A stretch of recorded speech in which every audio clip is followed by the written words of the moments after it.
Hi all, welcome to football arena. Carlo ആഞ്ചലോട്ടിക്ക് കീഴിൽ ഓരോ മത്സരം കൂടുന്തോറും പുരോഗതി കൈവരിച്ചു വരുന്ന ഒരു ബ്രസീലിനെയാണ് നമുക്കിപ്പോൾ കാണാൻ സാധിക്കുക.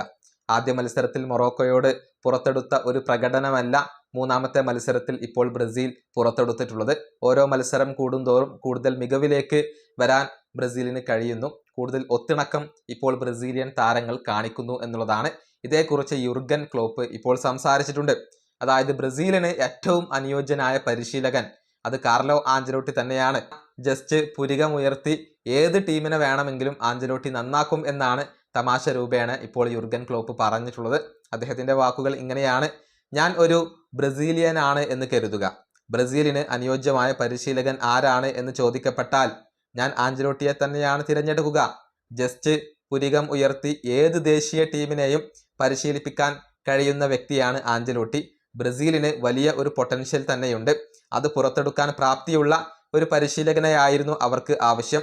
അവർക്ക് ടാക്ടിക്കൽ ഡിസിപ്ലിൻ്റെ കുറവുണ്ടായിരുന്നു. അത് ശരിയാക്കാൻ കാർലോയേക്കാൾ ബെറ്ററായ മറ്റാരും ഇവിടെയില്ല.